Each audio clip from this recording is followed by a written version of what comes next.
Hello, welcome back to our channel. आप देख रहे हैं बोर्ड टॉपर क्लासेस। तो चलिए इसमें सुपर 20 का, इसमें 20 प्रश्न का, इसमें विज्ञान का हल करेंगे। इस वीडियो के माध्यम से 20 प्रश्न का हल करेंगे।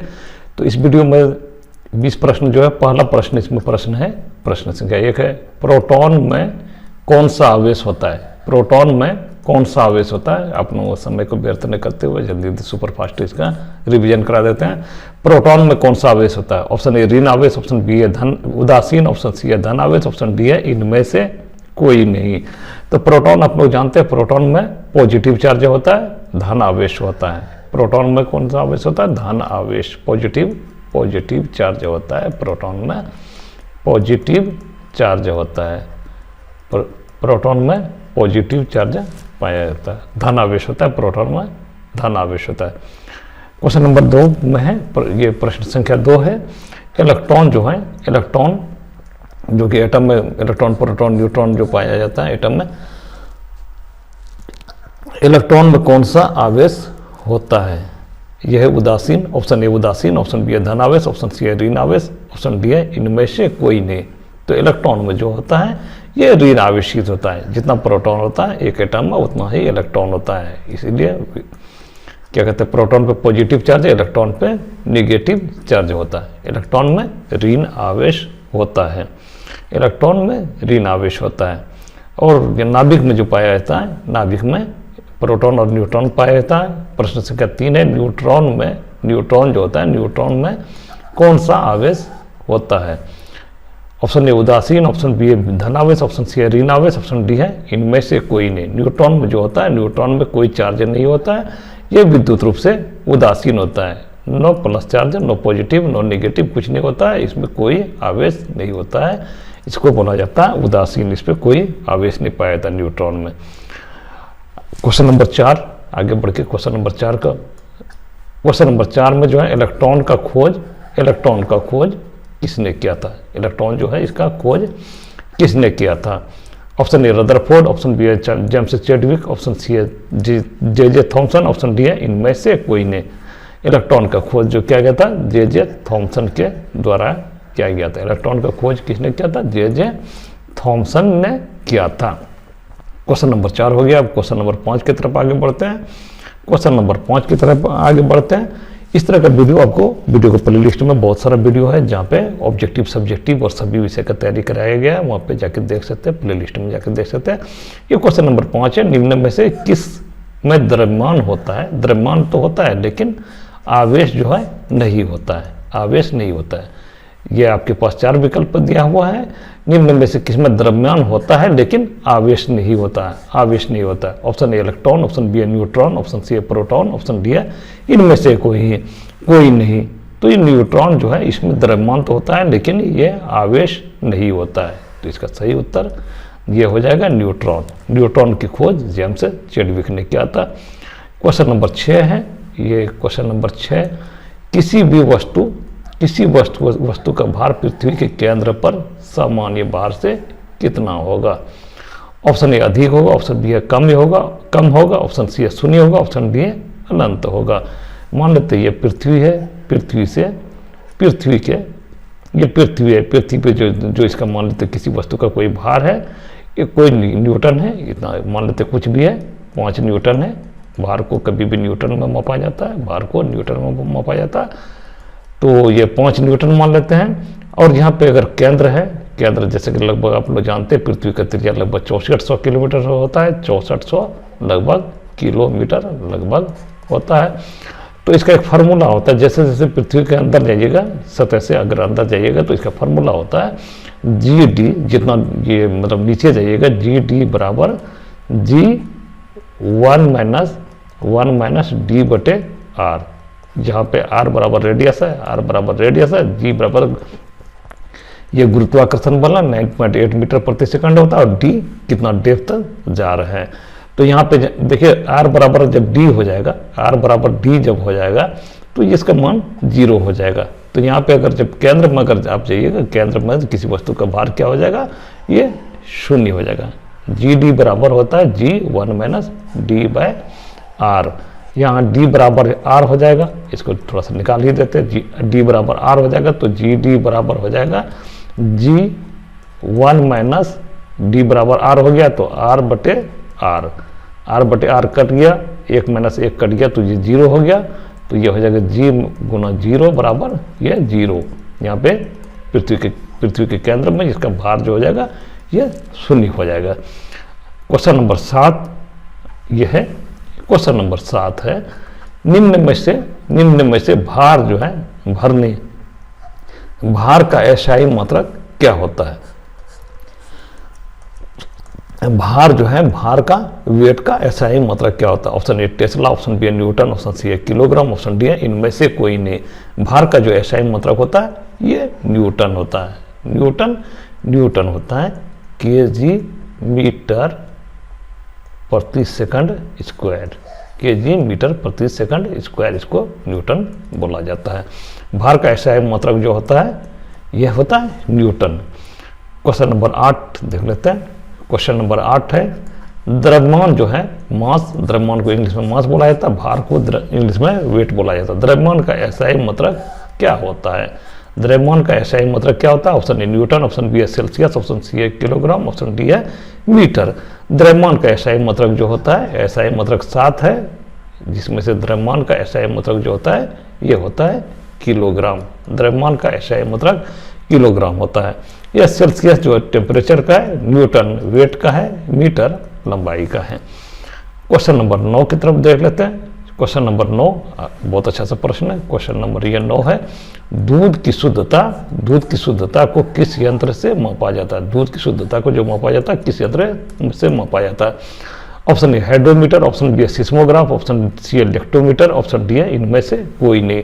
दूध की शुद्धता को जो मापा जाता है लेक्टोमीटर से मापा जाता है। दूध की शुद्धता को लेक्टोमीटर से मापा जाता है। सिस्मोग्राफ से भूकंप की तीव्रता को मापा जाता है। सिस्मोग्राफ से भूकंप की तीव्रता को मापा जाता है और भूकंप का अध्ययन कहा जाता है सिस्मोलॉजी। हाइड्रोमीटर से आपेक्षिक घनत्व, हाइड्रोमीटर से आपेक्षिक घनत्व को मापा जाता है। आपेक्षिक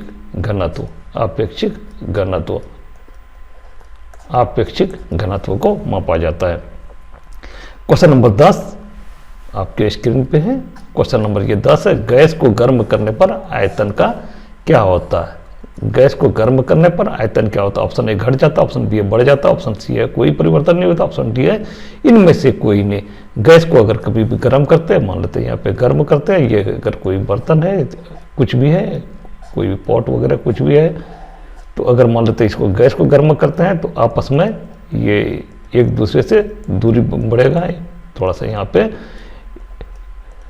इसके बीच में गैप बढ़ जाएगा तो ये क्या हो जाएगा, क्या कहते हैं, इसका आयतन क्या हो जाएगा, बढ़ जाएगा। डेंसिटी बराबर होता है मास बटे वॉल्यूम। तो देखिए यहाँ पे वॉल्यूम अगर डेंसिटी अगर बढ़ेगा, डेंसिटी अगर घटेगा तो वॉल्यूम बढ़ेगा। डेंसिटी जहाँ पे मास जो कांस्टेंट, मास बराबर कांस्टेंट अगर है, मास अगर स्थिरांक है, अस्थिर है, तो density inversely proportional to volume. तो यहाँ पे देखिए डेंसिटी घट रहा है। अगर यहाँ पे अगर कोई चीज़ से गर्म करते हैं, ये फ्लेम है, गर्म करते हैं तो ये डेंसिटी घटेगा अर्थात वॉल्यूम बढ़ेगा। Volume inversely proportional to density घटा तो वॉल्यूम बढ़ेगा। तो इस प्रकार से आयतन का क्या होगा, गैस को गर्म करने पर आयतन का क्या होता है, आयतन का जो होता है, आयतन होता है बढ़ जाता है, आयतन बढ़ जाएगा लेकिन डेंसिटी घट जाएगा, डेंसिटी वहाँ पे घट जाएगा। आगे क्वेश्चन नंबर 11 का क्वेश्चन नंबर 11 में है। क्वेश्चन नंबर 11 है लोहे में जंग लगना किस प्रकार का परिवर्तन है? लोहे में जो जंग लगता है वो किस प्रकार का परिवर्तन है? ऑप्शन ए भौतिक परिवर्तन, ऑप्शन बी है रासायनिक परिवर्तन, ऑप्शन सी है दोनों, ऑप्शन डी है इनमें से कोई नहीं। लोहे में जो जंग लगता है वो रासायनिक परिवर्तन होता है। लोहे में जंग लगना रासायनिक परिवर्तन है, रासायनिक परिवर्तन। इसको जसत लेपन के द्वारा गैल्वेनाइजेशन करके इसको क्या कहते हैं, रोका जाता है। लोहे में जंग लगने की प्रक्रिया को रोका जाता है। ये 12 नंबर क्वेश्चन नंबर 12 है। क्वेश्चन नंबर 12 है शुष्क बर्फ का रासायनिक नाम क्या है? ए में है ठोस बर्फ, बी में तरल बर्फ, सी में ठोस सल्फर डाइऑक्साइड, डी में ठोस कार्बन डाइऑक्साइड। तो शुष्क बर्फ को ड्राई आइस जो कहा जाता है, ड्राई आइस कहा जाता है। सॉलिड CO2 को, ठोस कार्बन डाइऑक्साइड को ड्राई आइस कहा जाता है। सॉलिड CO2 ठोस कार्बन डाइऑक्साइड को ड्राई आइस, शुष्क बर्फ कहा जाता है। ये 13 नंबर का प्रश्न। अब इसमें 20 प्रश्न सभी वीडियो में ले रहे हैं अभी। इसमें से क्या कहते हैं, तो निम्न में से किस अवस्था में अणु में ऊर्जा अधिक होता है। अणु, ये थोड़ा सा ये हो गया, अणु में ऊर्जा अधिक होता है। ठोस अवस्था में, ऑप्शन बी है द्रव अवस्था में, ऑप्शन सी है गैस अवस्था में, ऑप्शन डी है इनमें से कोई नहीं। किस अवस्था में अणु में ऊर्जा अधिक होता है, किस अवस्था में अणु में ऊर्जा अधिक होता है, तो ये गैसियस अवस्था में अणु में ऊर्जा बहुत अधिक होता है। अणु में जो ऊर्जा अधिक होता है वो गैस अवस्था में होता है। क्वेश्चन नंबर 14, चलिए क्वेश्चन नंबर 14 यह है, यदि दो वस्तुओं के बीच की दूरी दोगुनी कर दी जाए तो उनका गुरुत्वाकर्षण कितना होगा। ऑप्शन ए 2 गुना, ऑप्शन बी है 4 गुना, ऑप्शन सी है 1/4, ऑप्शन डी है 4 गुनी। तो पहले देख लेते हैं इसका फॉर्मूला क्या होता है। तो ये होता है G inversely proportional to 1/r²। ये डिस्टेंस के इनवर्सली प्रोपोर्शनल होता है। तो देखिए यहाँ पे पहले r में r ही था, डिस्टेंस 2। 1 मिनट, ये नहीं, F बराबर गुरुत्वाकर्षण में, सॉरी वो गलती हो गया, F बराबर Gmn/r²। ये वाला G, बड़ी वाला G, Gmn/r²। तो यहाँ पे देखिए ये स्थिरांक है, ये भी स्थिरांक है, ये भी कांस्टेंट है। तो F इनवर्सली प्रोपोर्शनल टू हो जाएगा r²। तो ये पे बोल रहा है इसकी वस्तुओं के बीच की दूरी दोगुनी कर दी जाए तो F 1/2r², दोगुनी कर दिया जाएगा तो ये हो जाएगा F' इसको कर देता है तो ये हो जाएगा 1/4r²। तो देखिए F' बराबर 1F/4, तो 1/4 हो जाएगा।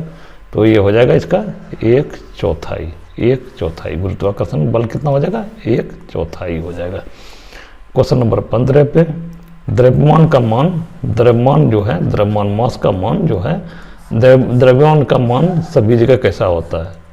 ऑप्शन ए परिवर्तन होता है, ऑप्शन बी असमान होता है, ऑप्शन सी समान होता है, ऑप्शन डी है इनमें से कोई नहीं। द्रव्यमान का मान कहीं पे परिवर्तन नहीं होता, हर जगह जो कहीं भी आप रखिए द्रव्यमान का मान समान होता है। द्रव्यमान का यूनिट जो होता है kg होता है और वेट का, भार का होता है न्यूटन। तो ये समान होता है। 16 नंबर का प्रश्न है, पृथ्वी के सतह से ऊपर जाने पर गुरुत्वीय बल का मान क्या होता है। पृथ्वी के सतह से ऊपर जाने पर गुरुत्वीय बल का मान क्या होता है। ऑप्शन ए कोई परिवर्तन नहीं होता, ऑप्शन बी है बढ़ता है, ऑप्शन सी है घटता है, ऑप्शन डी है इनमें से कोई नहीं। तो मान लेते हैं ये पृथ्वी अगर इससे अगर ऊपर जाइएगा तो जी का मान क्या होता है। इसको निकालने के बाद फॉर्मूला आता है GH बराबर G1 - 2h/r होता है, जहाँ h बराबर हाइट, r बराबर रेडियस ऑफ अर्थ। तो यहाँ पे देखिए ऊपर जाने के बाद ये होता है जी का मान घटता है, ऊपर जाने के बाद जी का मान घटता है, जी का मान क्या होता है, घट जाता है। 17 नंबर का प्रश्न, ये 17 नंबर का प्रश्न है, जी का मान जो है, जी का मान सर्वाधिक कहाँ पर होता है। जी का मान सर्वाधिक कहाँ पे होता है। ऑप्शन ए विषुवत रेखा पर, ऑप्शन बी है कर्क रेखा पर, ऑप्शन सी है ध्रुव रेखा पर, ऑप्शन डी है इनमें से कोई नहीं। तो एक फॉर्मूला होता है GE बराबर, जहाँ पे इक्वेटर है, GE बराबर GP माइनस ω² r cos λ। ये फार्मूला होता है, GE बराबर GP माइनस ω² r cos λ। तो सबसे ज़्यादा जी का मान सर्वाधिक कहाँ पे हो जाता है, सर्वाधिक यहाँ पे होगा, सर्वाधिक ये पोल पे हो जाएगा। तो ये हो जाएगा ये ध्रुव पे। जी का मान सर्वाधिक कहाँ पर होता है, इसके बारे में पूरा बताएंगे तो वीडियो लंबा चला जाएगा, इसलिए ज़्यादा नहीं, थोड़ा सा बता दिए। जहाँ पे सर्वाधिक कहाँ पर होता है, ये होता है ध्रुव पर। अब क्वेश्चन नंबर ये 18 है, ये 18वां प्रश्न है, क्वेश्चन नंबर 18। किसी वस्तु का द्रव्यमान 10 kg है, द्रव्यमान 10 kg है, तो उसका भार कितना होगा? भार बराबर वेट बराबर जो होता है, option A 980 newton, option B है 9.8 न्यूटन, ऑप्शन सी है 98 न्यूटन, ऑप्शन डी है इनमें से कोई नहीं। तो वेट बराबर जो होता है, वेट बराबर होता है mg, m बराबर जो है मास 10 kg है, g बराबर 9.8 मीटर प्रति सेकंड। तो यहाँ पे मास देखिए कितना, मास द्रव्यमान दिया हुआ 10 kg दिया हुआ है, 10 kg, और g का मान 9.8 मीटर प्रति सेकंड स्क्वायर। ये हो गया 9.8 और गुणों को 10 को कीजिएगा तो ये हो जाएगा 98। 9.8 इंटू 10 को कीजिएगा तो यहाँ पे ये 0 है तो ये पॉइंट हटेगा, तो यहाँ पे ये हो जाएगा। तो ये 98 kg मीटर पर सेकंड स्क्वायर, और ये हो जाएगा 98 न्यूटन, क्योंकि हम जानते हैं कि kg मीटर प्रति सेकंड स्क्वायर बराबर ये हो जाता है न्यूटन को kg मीटर प्रति सेकंड स्क्वायर बराबर, सेकंड स्क्वायर का मतलब सेकंड -2 है, तो इसका मतलब है kg मीटर बटे सेकंड का स्क्वायर है। तो ये हो गया 98 न्यूटन। तो चलिए आगे बढ़ते क्वेश्चन नंबर 19 की तरफ देखते हैं। क्वेश्चन नंबर 19 है, सार्वत्रिक गुरुत्वीय स्थिरांक को कैसे दर्शाते हैं? सार्वत्रिक गुरुत्वीय स्थिरांकों को कैसे दर्शाते हैं? Option A G, option B N से न्यूटन हो गया, जी से, ऑप्शन सी है सेल्सियस, सी, ऑप्शन डी है जी। सार्वत्रिक गुरुत्वांक जो होता है, जैसे कि आप लोग जानते हैं, ए बराबर जो होता है जी एम, कैपिटल एम बड़ी वाली बॉडी और उसके बाद छोटी वाली बॉडी, ए बराबर जी एम है बाय आर स्क्वायर। तो ये इसको कैपिटल वाला जी को बोला था गुरुत्वीय स्थिरांक, सार्वत्रिक यूनिवर्सल ग्रेविटेशनल कांस्टेंट। तो इसका हो जाएगा कैपिटल वाला जी। ऑप्शन क्वेश्चन नंबर ये 20 आपके स्क्रीन पे, प्रोटॉन जो है, प्रोटॉन की खोज किसने किया था? Option A Thomson, option B Goldstein, option C है जेम्स चैडविक, ऑप्शन डी है इनमें से कोई नहीं। प्रोटॉन का खोज जो किया था किसने किया था? इनमें जो दिया हुआ है, option J Thomson, option B Goldstein, option C है जेम्स चैडविक, ऑप्शन डी है इनमें से कोई नहीं। प्रोटॉन का जो खोज किया था गोल्डस्टीन ने किया था। प्रोटॉन का खोज गोल्डस्टीन ने किया था। प्रोटॉन का खोज गोल्डस्टीन ने किया था। इस तरह का और वीडियो देखना चाहते हैं तो वीडियो का प्ले लिस्ट बना हुआ, जहाँ पर लगभग सभी विषय का तैयारी कराया गया और क्लास 8 से 12 तक का तैयारी कराया गया। वहाँ पे जाके वीडियो का प्ले लिस्ट में देख सकते हैं। 8, 9, 10, 11, 12 सभी का तैयारी कराएगा, साइंस SST सभी का, और क्या कहते हैं गणित वगैरह सब चीज़ का तैयारी करेगा। चलिए वीडियो में जुड़े रहने के लिए आप लोग thank you, thanks for watching.